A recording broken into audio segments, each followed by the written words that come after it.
Welcome to No Boxes, Just Verses, the podcast where we go beyond the bios, beyond the titles, and we explore the lessons that have shaped today's most inspiring leaders, all through the songs that have moved them. Each week, we build a playlist of a leader's life. 5 songs, 5 lessons, one unforgettable playlist. Let's put the pedal to the metal, let the top lean back. I don't know where we're going, I don't know what we're running to. I'm checking for you, how you feel about that. I think it's time we rendezvous. And today is extra special because I'm not joined by one, but 2 powerhouse leaders who have co-founded Extraordinary Women on Boards. We'll get more into this community that they have built for women corporate board directors, but it's really redefining what board leadership looks like. And also, they're both named Lisa DeCarlo and Lisa Shalet. Welcome to No Boxes, Just Verses. Thanks, Shannon. Thank you so much. Excited to be here. Does anybody, just out of curiosity, does anybody call you guys Lisa? Do you get that? Of course. Yes. All the we get time. Lots of fun things. Uh-huh. One of They my sing the favorite- song too. They Yes. sing the Lisa song. Yes. So, okay, well, I want to get into your background really quick before we dive into your journey. So, Lisa DeCarlo, first I want to get into your background quickly. You are the co-founder, as I mentioned earlier, of Extraordinary Women on Boards. We call it EWOB for short. You are the co-creator of The Decade Game and the founder of Just Go. That sounds like a song, actually, Just Go. I feel like it's a song too. But your background is certainly very impressive. You're a board director, advisor, a catalyst for change. You're passionate about helping leaders and organizations innovate.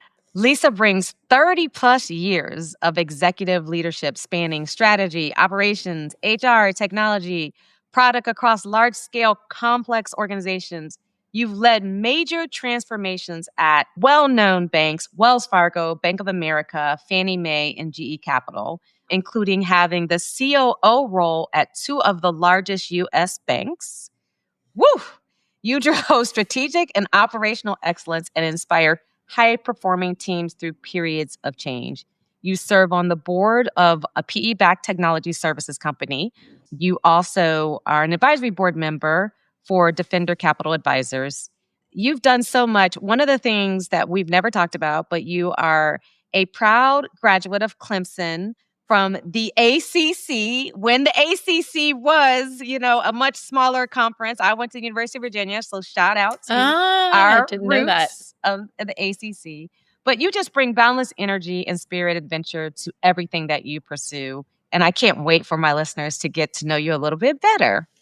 And so up next, we have the second Lisa. Lisa Shalet is the co-founder also of EWOB, and she is a former Goldman Sachs partner, where she spent 20 years across things like revenue, business, enterprise, control functions, etc. You now serve as a board director currently on the PennyMac Financial Board, which is traded on New York Stock Exchange. You serve as the NomGov, the Nominating and Governance Committee chair. You also serve on the Risk and Related Party Committees. You are a board chair of a Japanese-backed VC firm. And you are a trustee of Lord Abbott's Alternative Funds Board. And Lord Abbott just sounds so important, like Lord Abbott. So I can't wait for you to tell us a little bit more about that, where you also, at Lord Abbott, chair the NomGov committee and you serve on the audit committee. You have a background that you'll get into where you spent time in Asia, in Japan. And so that's a big part of your story as well. You live in New York City. I think, Lisa DeCarlo, you're also on the East Coast, right? You're both I am New York City also. So we'll get into that. But, you, Lisa Shalet, you co-founded EWOB with Lisa DeCarlo. And so we'll get into also how that all started. But you both are very accomplished women who, at this point in your lives, could just be sitting back, sailing the south of France right now, sipping champagne, eating bonbons, and just celebrating a life well lived, a journey well earned. But instead, you spend a lot of time, and I know this personally, trying to help other women. So I personally want to, before we even get into your lessons, give you, as we like to say colloquially, your flowers, both of you, for what you are doing, impacting not just the lives of these women on boards, but the companies they serve the shareholders that they are beholden to, the consumers that, use the products, their families, their communities, and on. And I thank you. Thank you. Thanks. And they're not shy people, so we're going to get into these journeys, let me tell you. So, okay, Lisa DeCarlo, I'm going to start with you. We always like to start with, what is a young Lisa like? Where do you grow up? What's your origin story? I love the song that you picked, Here I Go Again on My Own by Whitesnake. So why that song? And yeah, what's a young Lisa dreaming of? Young Lisa was dreaming of living in one town for a while, quite honestly. But I grew up moving every few years, and it was always new cities, new neighborhoods, new schools, new friends, trying to adapt to wherever I was, fit into the norms of that part of the country, and continue to grow and figure out who I was all at the same time. I was super strong-willed and very energetic and on the go all the time. My parents were really busy though and traveled. My dad traveled a lot for work, and I had to be really independent. And even if I didn't naturally come that way, it was pretty much wired into me that I should never depend on anyone. I needed to be able to support myself at all times. And those were lessons that really built my foundation and made it so that change is my comfort zone.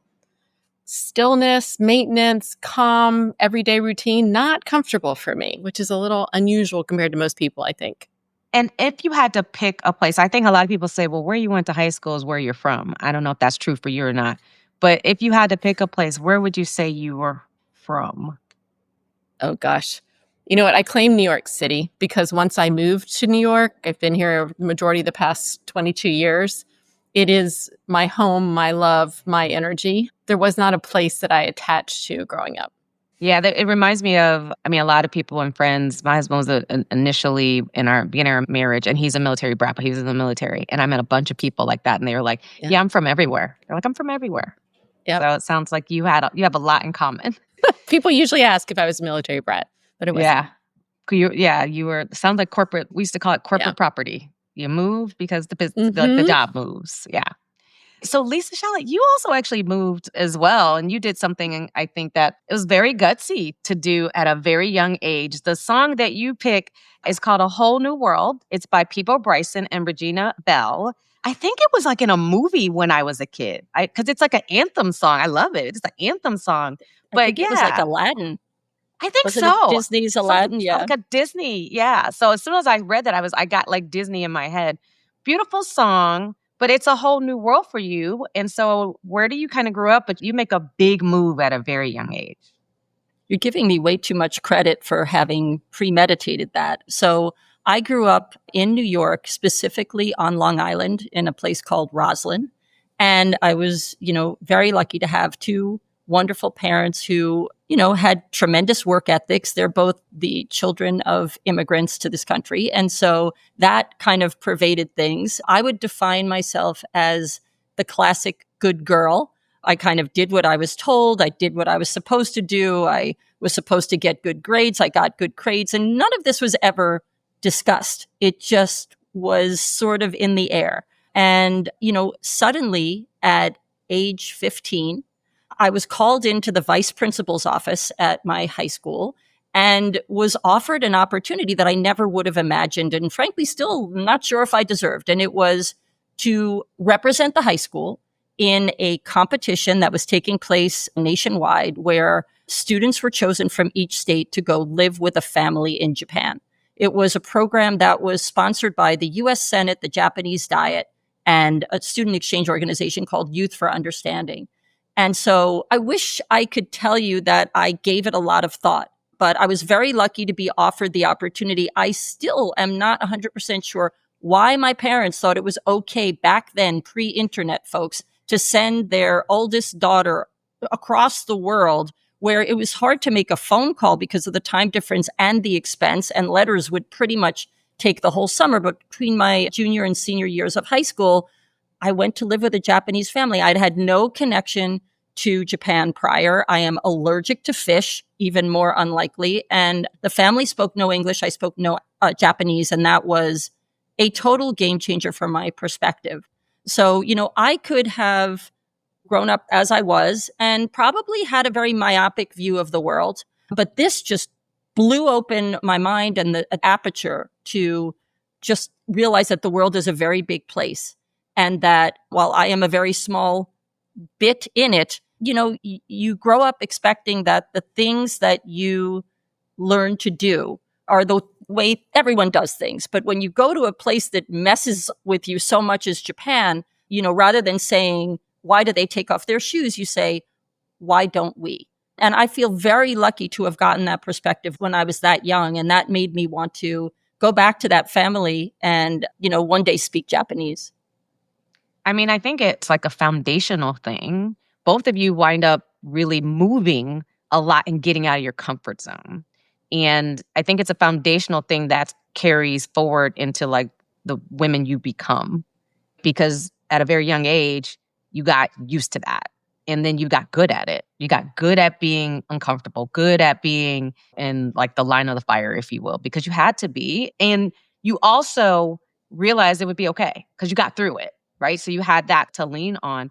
Lisa S. I'll call you Lisa S. I'll call you and Lisa DeCarlo. I'll call you Lisa D. Lisa S. When you talked about it was expensive to make a phone call because we didn't have cell phones or anything.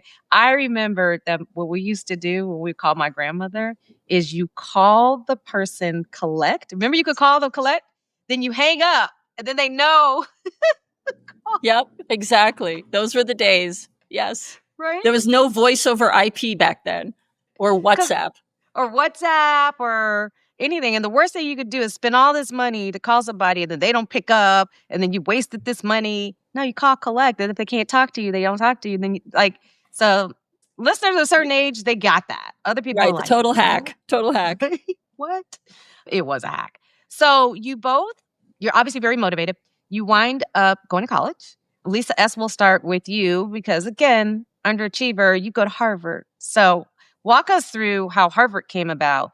And that takes us into your young adulthood, which the song that you picked is Suddenly I See. And I actually didn't know who it was by. I knew the song, but I didn't know who it was by. So it's KT Tunstall. I never knew that was by her. I knew the name, but I just didn't know what she sung. But I know the song, and it's beautiful. Well, thanks to you, I reconnected with that song. Found it and it made me really happy to hear. I used to listen to it a lot, so it became the perfect choice for this segment of life. So my parents put some constraints on me. I could only go to college on the East Coast. And somehow, I guess just by putting my head down and following the rules, I did really well. I was the valedictorian of my high school. I was encouraged to apply to Harvard. None of my family had gone to Harvard except for a cousin of mine whom I remember going to visit and really liking the fact that he was a year ahead of me. If I got in there and went there, I would have a family member right there. And so that very much shaped my decision to go. It's a hard place to turn down. But one thing that I discovered, not intending to go become an East Asian studies concentrator, as they say, I was going to be an English major. But once I started to take Japanese, thankfully they offered it then. It wasn't like you could learn Japanese anywhere, really. But they had a great program. It was a tiny program. And so I started to take Japanese. And what was very clear was that unless I made that as my major, I wouldn't be able to study it. And I didn't have room in my schedule for anything else if I studied it. And so I became an East Asian studies concentrator focused on Japan. It was the right place to do that. My parents were freaked out. They didn't know what I was going to do with that for a career. And what ended up happening, to date myself, when I graduated, Japan had become the fastest growing economy in the world. And I looked like a genius, but it was purely sentimental to go back and live with that family. And then ultimately discovered that there was a job that would pay me to talk to smart people about Japan all day. And I totally stumbled into it. It was Japanese equity sales, first at Barclays, then at Goldman. But I really, had one of those moments where when I discovered how important that was to me to do in my career, it was a suddenly I see moment.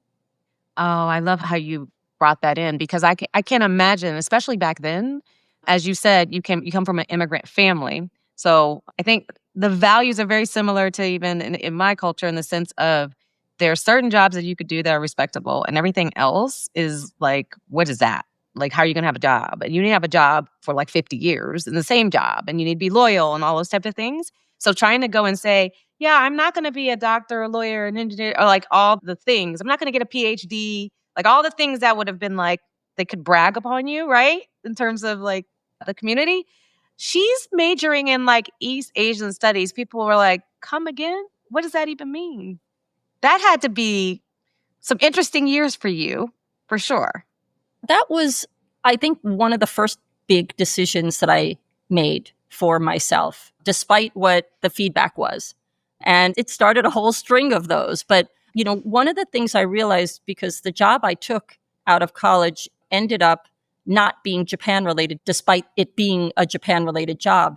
And it was the absence of Japan when I did the new responsibilities that made me realize how much it mattered to me. And that's when I made a change. Wow. Yeah. And perfect song for that. Suddenly I See. And it's just a good song. So thank you for picking that. So Lisa D, you've lived all over the place. You pick a college in the South. I know it. I've been to that college. I've been to Clemson. It's a lovely college. But I also grew up in Virginia. So I actually would say, some people say that's not the South. It's South-ish. I'll put it to you that way. So I get how I picked UVA. How do you pick Clemson, though?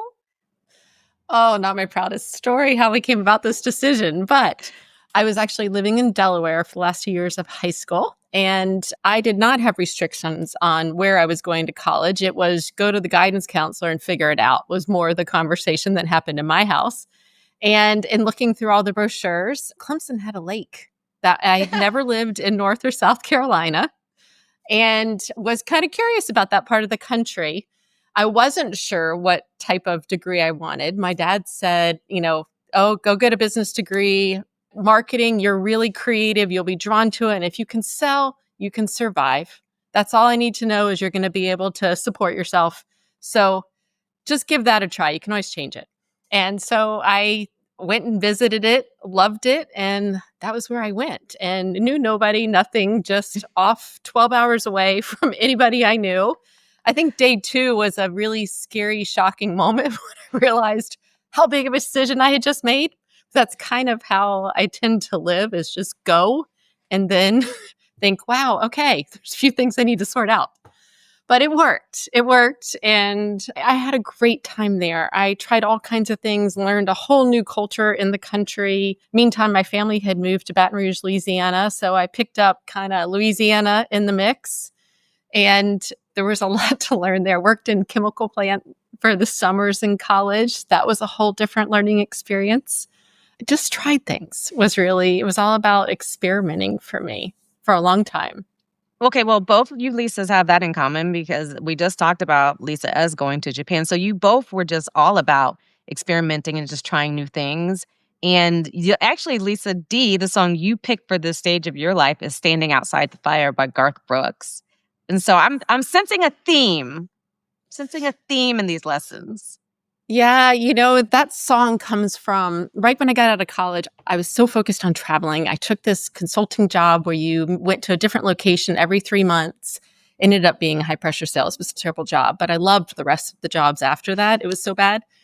The fun part was, though, one of my first assignments, I overlapped with another consultant who was a big country music fan.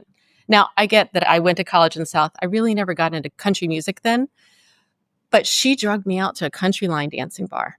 And, I stood and watched for a while and was like, oh, how do they do that? Was entertained by all the attire and everything, and then got drugged right on that dance floor. It took about one try and I was hooked. Loved it. It was so much fun. Still to this day, a big fan of line dancing, country music. But it was just another example. You can't just stand there and observe and watch and wonder. You got to get in. And even if I look like a fool, I was going to try it and have a good time. The line from that song, life is not tried, it's merely survived. If you're standing outside the fire, just is the message for probably most of how I live life. Yeah, that song is so deep. I actually went and looked at the lyrics because I didn't know them. And it's so deep about the person that stands outside the fire and like never tries versus the person that goes in, and just the looking at like the differences of those two type of people. When I listened to it, I was really like motivated, like, okay, like you shouldn't stand outside the fire. So I totally got it. So I'm adding that to my list as well. And then I just learned a new fact. I didn't know you were a line dancer. Are we gonna I mean, you guys know I teach Zumba and like group fitness and all that type of stuff. No, we did not No. know that. What? Well, we know For who's going to be big years. part of one portion of an upcoming summit. Over 10 years. So I was like, can we line dance at the summit? Is there line dancing by the pool at the summit? Because I know there's a line dance right now called Where Them Fans At? And you have a fan and I mean, it's actually kind of fun. This throwing is it good out to there. know. Thanks, Shannon. Yep. Good to know. We Well, may I have a want- surprise or two for you. I mean, I feel like Lisa D, you need to be out there. Oh, no, we'll both be out there if there's line dancing happening. Uh-huh. Absolutely. Oh. Lisa can't wait to try it. Right, Lisa? Yep. Ooh. Okay, you heard it here first. Line dancing with EWOB, just saying. So we basically have gotten through your college and kind of young adult years, but you're about to start your early career. And Lisa D, I have a confession to make to you. Oh, boy. You pick an amazing song for this part of your life, and I really love the words of it. I can't wait to hear how you tie this into the stage in your lesson. But I have to admit, I thought this song was called something else. I was literally, as the kids say, I was today years old in prepping for this episode when I learned the name of this song, because I thought the song was Feel the Rain on Your Skin. Da-na-na-na-na-na-na. I don't know the rest of the words. Yep, The name of this song is Unwritten. it is. Who knew Natasha Bedingfield's song was called Unwritten? I literally thought it was Feel the Rain on Your Skin. I had no idea. So thank you for teaching me the name of it. I love the song. I know it. I danced to it. Never knew the name of it. So why Unwritten for this stage of your journey and your lesson? In the same way that I took off into college with a major that I wasn't really sure what I'd do with, my kind of best start in career was I took a temp job on a trading floor. Didn't even really realize what it was at the time. I mean, most people spend so much of their life getting calls made for them and going to the right school and taking the right classes. I kind of accidentally landed down there. I wish I could tell you how that happened. I had just picked up and moved to Charlotte, North Carolina because I knew someone lived there and decided I'd get a temp job while I figured out what I wanted to do, and got a temp job as the assistant to the president of capital markets for what was the predecessor of Bank of America. Did not really realize what that meant either at the time. But one of the things that happened was he asked me to stay and work with him for 2 years, to commit to that up front. And I wasn't really sure if I wanted to do it, but he said, look, if you'll stay 2 years, I will help you go anywhere you want to when those 2 years come up. I took the job, and then what he did was, it was in the early days of banks getting their Section 20 powers, or they were bringing on trading type functions and investment banking functions. They didn't used to be able to do that. And he had to present to the board every time a new business was going to be brought into the fold. What he did was send me down, innocent little 22-year-old me, down to the trading floor to sit with that trading desk or with that investment banking team and learn their business and write the deck to explain it. Because in his mind, is if I got it, he'd be able to use that, leverage that as he explained it to the board. I think it was a compliment, not totally sure. But what it enabled me to do was basically meet everybody in sales, trading, investment banking, you name it, and learn every one of those businesses because I had to be able to put a deck together to teach it. Well, the 2 years came up and he held to his word, said she's free, and I had 6 job offers in hand right there. And then after that was somebody, honestly, that can be traced back to that first moment that called and said, hey, I've got something I think you could do. And never was it something I knew anything about. But I just go in and learn. And in fairness, I worked for some amazing people. I had one boss that actually met me at 7 a.m. in the morning every day to teach me how to do mortgage-backed securitization. I knew nothing about it. He was just like, I know you can do it. We'll figure it out. And every job kind of continued that way for many years. I just worked really hard, but had this deep curiosity and wanted to continue to learn and experience everything I could in those roles. And never really thought, oh, I don't have the background for that. I was raised with you can do anything. Yep. And so I kind of marched in there that way, and a little surprised here and there along the way when I realized it was harder than it looked. But it worked out. But this goes back to, like you said, even from just your beginning and your upbringing, is that you were just constantly used to change and moving and having to do new stuff and being uncomfortable because it's always new. And so by this point, I feel like it's muscle memory for you. Like you're just used to having to do that. It probably is. I don't know if I really thought about it, but it's been helpful. Oh, that's for sure. We'll get into what you do now. That's for sure. Lisa S., you pick, by the way, listeners, if you haven't started to catch on, we are really doing a lot of empowerment songs. And this is high on the empowerment list of songs. It is Confidence by Demi Lovato. And let's be clear, at this point in your life, you've done a lot of things. As you said, your Asian studies started to come in really handy, especially when it came into banking, of all things, because that wasn't really something you said, when I grew up, I want to be a banker. But guess what? You go to Goldman Sachs. I mean, talk about, I don't want to be, I don't know if I want to be a banker. You're right there in the midst, especially in the heyday of so many things going on. So walk us through why that song. I get confident. You definitely have to be confident to do that. And you actually wind up staying at Goldman for quite a long time. So it's funny. I would not have chosen that song. And I was self-conscious even choosing that song at the beginning of my career. I had to make partner at Goldman Sachs to even think about choosing that song. But, it's funny, as I'm listening and learning amazing things about Lisa DeCarlo, I see that there is a strong common element of not just being willing to be uncomfortable, but recognizing that as a skill. And I remember I had that awakening. But no, I did not plan to go to Wall Street. It was, my Japan background that got me there. Prior to that, I had been making Japanese game shows. Game shows? On TV, like people go, The Price is Right in Japanese? Yeah. Mm-hmm. Yeah, something like that. Okay, that's interesting.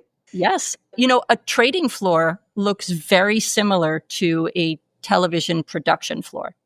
I was really freaked out when I showed up on the trading floor at Goldman Sachs. A trading floor is a place where lots of people might be uncomfortable. It's loud, it's noisy, it's chaotic. All of a sudden, I'm like, oh my gosh, I have been here before. It was a very strange experience because, TV is 24/7, and the production crew that I worked with took up a whole huge floor like a trading floor. And it was always buzzy, busy, chaotic with information flow. And I just felt so at home on the trading floor. But again, that was not an insight I had before I got there. That's just where I happened to show up. But the point in time I've chosen was when I became a partner at Goldman Sachs. Because as I was reflecting in preparation for this, I was surprised. I did not see it coming. And it was not something that I said, this is what I want. And instead, I might generalize and say many women do, we just put our heads down, we do the work, we hope someone's going to notice that and recognize that. And one day I was told to go take a phone call. It turned out to be from Hank Paulson inviting me to the partnership. And I was stunned, floored. And in that nanosecond of time, I felt pretty damn confident. And so, it's so funny to look at the words of this song because, one, there aren't so many songs about confident women. There are lots of empowerment songs we should be confident, but there aren't we are confident. Beyonce has quite a few, thank goodness. But in that song is the question, what's wrong with being confident? And that's a great question. And I have not found that to be anything but relevant, even up to this age and stage, even in the context of all of these truly extraordinary women that Lisa and I hang out with all the time, like you, and that we'll talk about. But all of a sudden there I was with this incredible promotion. And I can't really tell you how I got there, but I also realized that there were it's funny, to Lisa's song choice, unwritten rules of the game. It was a game. And that, shame on me if I don't understand or make an effort to learn what it takes to get there. And I think we've all heard of IQ and EQ. And somewhere along the line, I wish I had someone to attribute it to, is an abbreviation I heard called OQ, which is like your organizational intelligence. And, if you're trying to navigate your career, you need to understand, like, how do things work? How do things work informally in addition to whatever is in whatever handbook? And so in that moment, when I had gotten to this title, I kind of felt a sense of responsibility. One, it was, I got to be more in touch with my strengths. Something got me here instead of just being focused on my weaknesses. You go into the performance review and people only write down the stuff they have to improve. They don't write down the stuff that made them get the positive comments. And then second, like for everyone who followed me, especially women, I wanted to make sure they knew how to get to where I got to, the rules of the game, so to speak, that nobody talks about. So I really like this song, but there aren't so many moments in my life where I feel like I could have like straight-faced chosen it. I love that you chose that song because I agree with you. Like, we need to own our confidence at this point. I've noticed myself saying, somebody will send me an email, and instead of just answer their question, I'll start with, "Oh, I'm so sorry," or "Apologies for."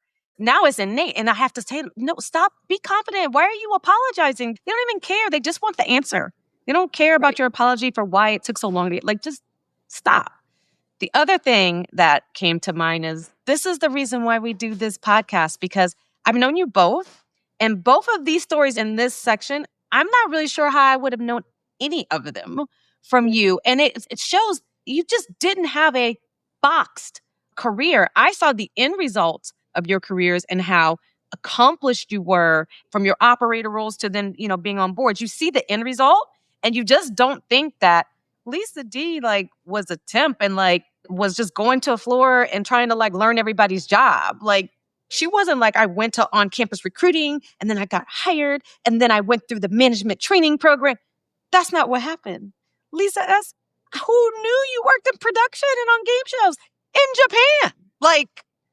Maybe a couple people know that, but most people will say, well, she was a partner at Goldman and she was there for 20 blah, blah, blah years. That's the soundbite. And without those experiences, you guys don't make it to the end story that I know about you, right? You don't. We're learning about each other too. It's so great. Thank you for doing this. That's awesome. So you guys wind up having really successful professional careers. But my term that I always use is life starts lifing, or life has been lifing, if you will. But there's a pivotal moment. And, most of us who've had long careers and been blessed to do that do wind up having some type of pivotal moment. And a lot of times it's in our personal lives. And so Lisa D., you shared that you had a health scare and really had to think about making some changes. So I would love for you to share a little bit about that. The song that you picked is "The Sun's Gonna Shine" by Steve Martin and Edie Brickell. And what I will say is that I wasn't familiar with the song. I listened to it to prep for this, and it's an emotional song. I got a tear in my eye listening to it. It's a sweet song, but it's an emotional song. So to jump back to that period, my career was on fire. I was at that point running a merger, growing a multi-billion-dollar business, was very public facing, traveling an incredible amount. And I started not feeling well, but was in an industry in a period of time where that could not show. That armor could not come off. I needed to hold my confidence. I needed to hold it together no matter what. And I was declining by the month. There were more and more symptoms. I'll get into a teeny bit of that. But I was really struggling. I was sleeping 14 hours at night, basically getting up and getting through work so I could just get home and go back to bed. It was rough. And I thought I was hiding it from everybody because I didn't want anybody to know. And that included friends, family, coworkers. I think part of it was I felt like if I didn't talk about it, it wasn't really happening. And nobody could figure out what was wrong with me. I was going to doctors, and boy, do they love to send women to psychiatrists and psychologists when they can't figure out what's wrong with you. Fortunately, somewhere along the way, the man I worked for, named Phil at the time, who is one of my dearest friends to this day and truly saved my life, finally sat me down and said, there is something terribly wrong with you. Please let me help. Let us help you get into Mayo. Let them figure out what's wrong, and it killed me that I had to ask for the help. But I went, and it took multiple trips, and I was at 30 seizures a day by the time they figured out what was wrong with me, still working as hard as I could. And they were fortunately able to fix it. It was a very rare autoimmunity. And I bounced back over a few days when they did the treatment. I came walking out, me again. And I think one of the most striking moments was I was going on a walk during the workday with a guy I worked with, ran a trading desk, awesome guy, everything together. And I was rattling on about something, and by my energetic, normal voice. And he stopped me and said, "Oh, thank God you're back. You're our rock. You can't do that again." I was stunned because I thought I had hidden this oh so well. But then it also just struck me in that moment that there were a lot of people that could have helped through this if I could have been vulnerable, if I could have trusted that it was safe to share. And, to take it a step further, as time moved forward and the bigger roles I took, the ability to be open about my experiences changed the game as far as the roles. I was already a managing director when all that happened, but I took on much bigger, wider roles across the whole enterprise. And being able to be vulnerable about life experiences and connect with people that way opened up so many doors.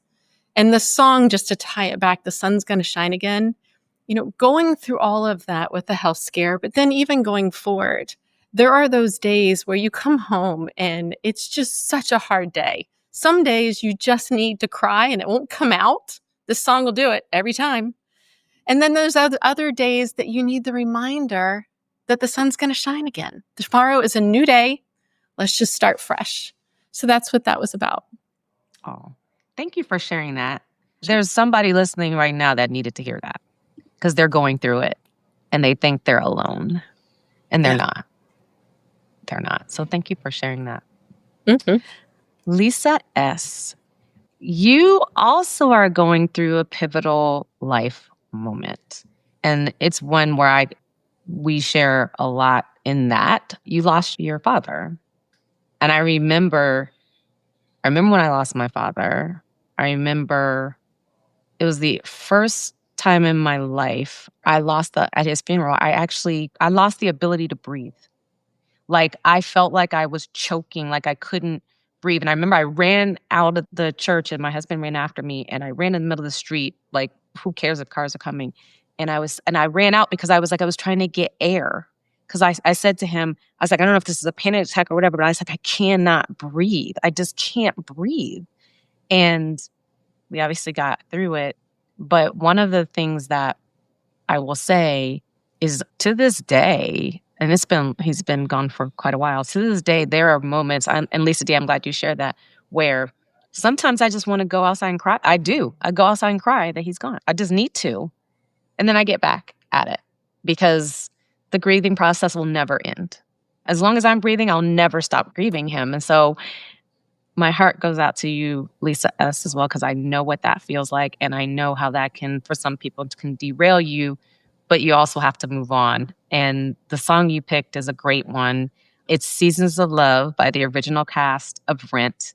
It's the song that as soon as it happens, don't you all do the whole 5,000, 25,600 minutes, right? You just want to start singing it. So thank you for picking that song. And thank you for being vulnerable and sharing. No, thank you so much. And thank you for sharing that. I've lost both parents now, and that's like a club nobody wants to be in. It's a very strange feeling when that happens and all of a sudden you're parentless. So a hug to anyone who's in that situation. But for me, this was one of those pivotal moments where I guess I learned to look for the gift in a difficult situation. You don't want the situation, but if it's there, maybe there's something that the universe is teaching you. So it was 2013, partner at Goldman, doing great, leading a meeting with my team on a Friday afternoon when I got a phone call. And I knew it was odd for I think it was my sister who called, or maybe it was my mother who called, whatever. It was one of those phone calls you pick up. And I heard the news that my dad had fallen off a ladder and had not regained consciousness. And maybe I should head back to Long Island where my parents were, and immediately dropped everything, left the building, got there. And he never regained consciousness. And it was so sudden. Up until that point, certainly in my career and probably in my life, I was just running all the time. Like in my performance review early in my career, I would get yelled at for running on the trading floor. And like I always wore flats, just always moving. And this was like hitting a brick wall. It slowed me down instantly. And in that time that I took to actually think and reflect, as opposed to just taking the next step and continuing on a path that, frankly, I was loving, thriving in, I just had this tremendous insight that my priorities had just changed. And instead of like coming in and working like I work all in and trying to be a good mom, wife, what have you, at that time, I just suddenly saw this clock ticking backwards in my head, where if I didn't get home in time for dinner, then I was going to miss a key period of time with my two sons before they disappeared off to college. And, my dad had been this beloved OBGYN. He was always leaving to deliver people's babies. Like you couldn't cross the street with him in New York without somebody bumping into you saying, "Oh my goodness, doctor," whatever, like you delivered this, and would be standing next to an adult that my dad had delivered. And so in doing that job, he was not home a lot for dinner. And I realized that for a far less noble reason, I was mimicking that behavior. And so I just suddenly saw that my purpose in life was to be home in time for dinner. And I could not reconcile that with also being a partner at Goldman the way I thought one should be a partner at Goldman. So no, I couldn't do it part-time. I didn't want to do it part-time. There was no such thing as part-time. And so I retired from the firm 6 months later, and everyone thought I was absolutely crazy. It was one of those moments where I felt intense conviction that was the right thing. And I always think about time. I continue to always think about time, but it's so easy when you're in the zone to lose track of time. That's sort of when you're doing it best and having the most fun, but that's dangerous. And like I went through periods of my career and life when I didn't know a month had gone by unless the contact lens box had been used up. I'm like, oh my God, wait, I'm like out of touch with time. And so this song means a lot to me because it reminds me that every minute matters and that time is precious. And it's how do you measure a year in the life? And I was measuring on occasion when I realized that I needed to in such mundane things. So what is time and the preciousness of it? That was a key lesson and had me leave a career in a place that I loved and feel really solid in the knowing of that, even though a lot of that was going to be unknown. Yeah, but this was the season for both of you where you put yourself first above everything else. And you deserved to. Not only did you deserve to, sometimes we have these reminders, whatever you believe in, whether higher power, whatever you believe in, it puts these reminders in your life to say, you're not putting yourself first. You're doing all these other things that you shouldn't be doing, which actually leads you both into kind of this last stage of your life. I dare say without the pivotal moments, we wouldn't be on this podcast together because it changes everything for both of you. You both wind up coming together and forming something amazing. So which one of you wants to start? I'm going to just give both of the songs. But this, you guys, here is the reveal. This is where the Lisas come together in this stage of their life, and they can talk about also what they're doing together. Lisa D, you picked Girl on Fire by Alicia Keys. And Lisa S, you picked Unstoppable by Sia. So take it away. The song, first of all, I really could have picked for basically any stage of my life. This has been my song for so many years and so much a part of me, whether it was the walk on stage song or I just need inspiration in this moment song. It's been with me. And I'm a fire sign, Sagittarius, so that's always there too. But I, was kind of at the tail end in the corporate career. I had always wanted to be an entrepreneur. I would read all the magazines and sit and daydream about having my own business. And along the way, near the end of this, before I left, I met this amazing woman named Carolyn Buckloose, and she had created something called the Decade Game. And I can still remember I was sitting at breakfast with her. And at that time, I was running talent management, learning development, diversity, inclusion, lots of people coming to figure out what they want to do with their lives and their careers. And she sketched out the little framework for the Decade Game, which really is around figuring out your purpose, or we call it your stand, and figuring out what you want your life to be like in 10 years, and then helping to channel where you spend your time, how you build your expertise, things like that. I was fascinated with it. This concept of designing your life, when all I'd done is said yes to phone calls for so many years, that it was, wow, I could actually lay this out. And it was the initial step of, okay, if I can figure this out, find my purpose, it's time to go. I can't wait any longer. If I wait any longer, every year just keeps passing. And I stepped out. Carolyn asked me to build the business around the Decade Game with her and helping others design their lives, find their purpose. Lisa Shalet came to one of our workshops. That's how we first connected and started talking in there. And, continuing to work through the Decade Game the past few years, the thing that I've most found is my purpose now, which is helping individuals find the confidence, clarity, and connections they need to reach their potential, has been the yes-no test for me. When I think about doing something, does it feed that purpose? Am I able to really help or not? And there's been so many amazing women we've gotten to work with through Decade Game, but then even that many more that we get to spend our days around, and extraordinary women on boards. So it's been a fabulous way to reinforce how much purpose can change the way you look at life, the way you lead your life. And just holding that path, it gives you some steadiness no matter what all is going on, no matter what's in your portfolio life. If you step out of that standard role and to have to build all those things, it was a steady mechanism for me when I went through the big transition of leaving corporate too, because that's a rough transition. Nobody talks about the identity crisis, losing all your resources, not really sure what you're going to do. You're no longer in the flow. It keeps going. But finding your purpose really helps ground you when you're navigating all of that. Oh, gosh, I love that. I met Lise and she came back. I'll let her tell that half of the story. So this part of my life catches me when I've already retired, not the right word, from Goldman Sachs, and was just doing anything I could to keep my edge, not become irrelevant, not go stale.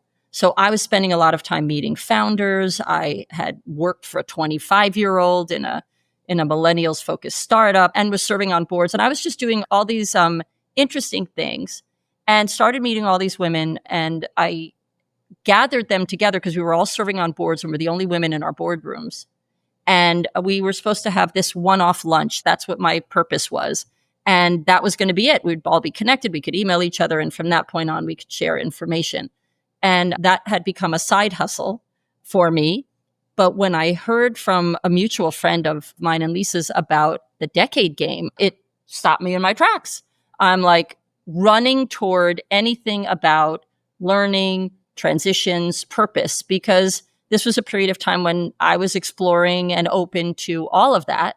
And the Decade Game, how to live an epic decade, was very, very appealing. So it was over a weekend in New York in person in November of 2019, right before what was going to become the pandemic. And I felt so lucky to be in this group. And that's where I met Lisa. It's interesting. One of the things that we bonded on because of what Lisa just said about that period of time when she had an illness was, as I was telling my story, in participating in that workshop, I was talking about my mom, who had suddenly become ill with an autoimmune condition. And it turned out that the condition that my mom had, which was very rare, was the same condition that Lisa had. And as a result, we had this incredible, intense moment because it was so hard for me to find any information about, what was affecting my mom, that it was very unlikely that that would happen and happen there. So the workshop was transformational. Lisa still does the decade game, so highly recommend that. And I went on my way into the pandemic, just like everyone else. And one of the things that happened with this little community of women that I had met, which had grown to 100 by word of mouth. So you need to be on at least one public or private for-profit board. And then we would get together initially in person. And then here we are at the doorstep of COVID.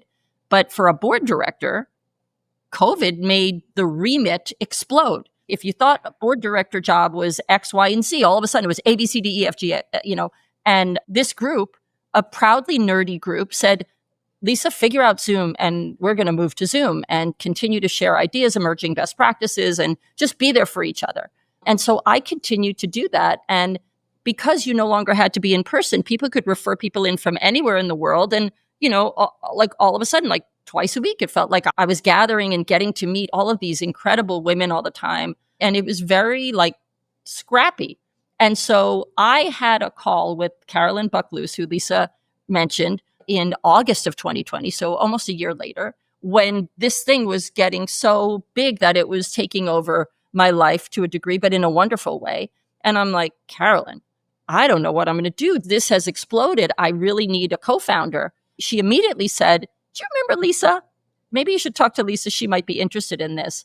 And, she's a builder. She's an entrepreneur. Like, you two would complement each other very well. And I'm like, okay. And so we reconnected. And I was delighted that she was crazy enough to decide that we would really take this on as professionalizing this into what it is today, which is a private membership community. But I had viewed my strengths at that time as seeing the power in trusted spaces, in the sharing of information, in the power of a peer group that really sees you and gets you, where you can take the armor off. A lot of women walk around with armor. Lisa even mentioned that earlier. This has, to this day, been completely organic. Like, we met you because somebody told you about EWOB, which we do not advertise. And so it has been incredible to have Lisa D as a co-founder. And the two of us really have created something that we feel is a gift and that we work really hard at. Don't get us wrong. We're very scrappy on, but it has just been tremendous in helping to take already incredibly talented women, sometimes remind them that they are extraordinary. Maybe we have to start playing confident or something like that in our Zooms or what have you. And again, this wouldn't be happening if we hadn't met you. And so EWOB has created such a tremendous ripple effect. So last year, we lost our minds again and decided to do our first ever summit because we weren't busy enough. We just felt so compelled to bring like 200 EWOB members together because so much magic happens when this group gets together. And we were deciding what should be our walk-on song, what should be our walk-on song. And we were listening to all this empowerment music, and we decided it would be Unstoppable by Sia. And that's what we walked out to. And it always pumps me up. It always reminds me that anything is possible and has an extra special twist to it because it was something that Lisa and I did together and felt really good about. So, yeah.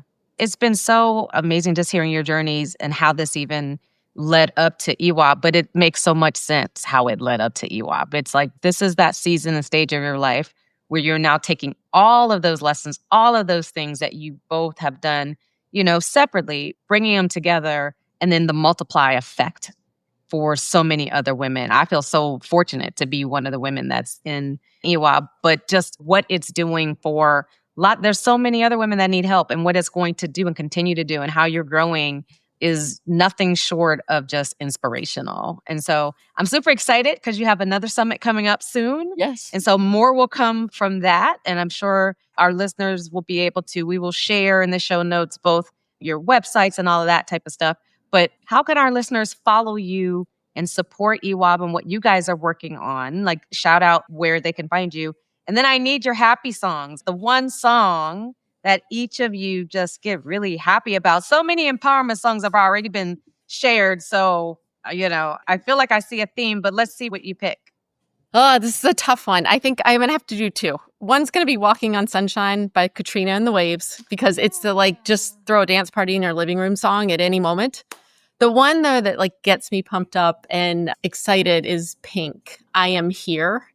And honestly, I got reminded why this song matters so much to me. I was talking to an oncology nurse just a few days ago, and she was sharing that, and so many years of speaking to people on their deathbed, the most common thing she hears from folks is, I missed the whole thing. They kind of sleptwalk through life and didn't design and do the things they really wanted to. And I Am Here is about just living. I love that. I love that. Thank you. And how can we follow you, support you, find you? Where's the best place? Well, we have the Extraordinary Woman on Board's LinkedIn page, and I'm on LinkedIn as well. I'm not a big social media person, so I tend to cheer on a lot of others is more my focus in life.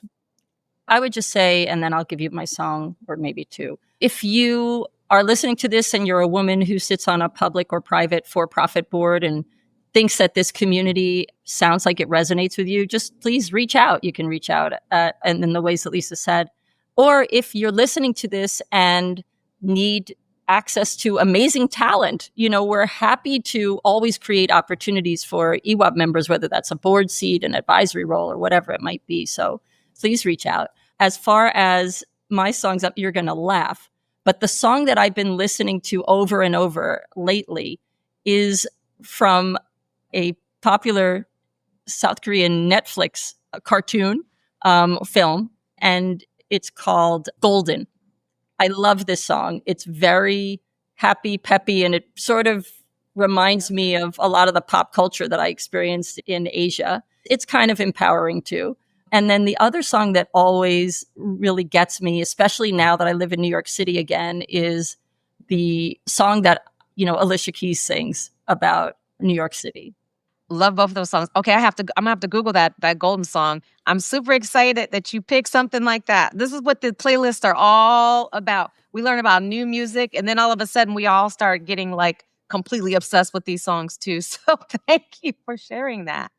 I am so excited that we got this chance to spend some time learning about both of your journeys and then just how impactful what you're working on is, like I said earlier, not only for these women, but really for all of our communities.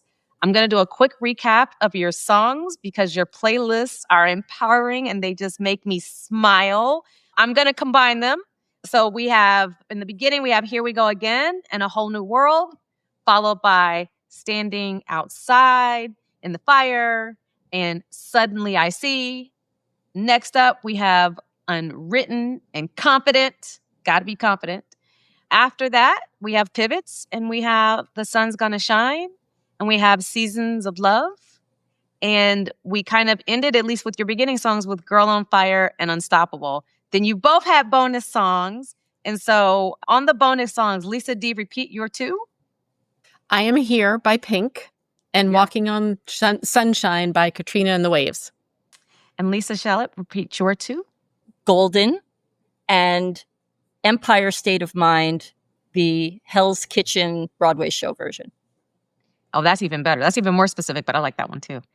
Lisa and the Cult Jam. Lisa's. It has been such a pleasure having you both here. Thank you so much for joining No Boxes, Just Verses. Thank you, Shannon. This was amazing. We really appreciate the opportunity. Yeah, thank you for doing it and for just this whole series and how it's making people think about so many of their life stories. We don't take enough time to do that. This is amazing. We do not. And like I said, your playlist is on fire. I can't wait to put this up on Spotify. And that's a wrap. Thank you so much for listening to No Boxes, Just Verses. And if this episode moved y'all, please share it, rate us, follow the show on your favorite platform, and we can keep building our leadership playlists together. So you can find me, guys, on Instagram as Shannon Nash1 and No Boxes, Just Verses on Instagram. You can also find me on LinkedIn as Shannon Nash ESQ CPA. You can also find No Boxes, Just Verses on LinkedIn. You can visit our website at noboxesjustverses.com. Finally, don't forget to check out the show notes. The show notes are super important because this is where the playlists will live. You will be able to get these playlists on Apple and Spotify. You'll also be able to follow up and see how to reach out to the guests, follow them and support them. Until next time, I need you to stay unboxed. You come for the stories, but you stay for the playlists. I'm Shannon Nash, and I'm out.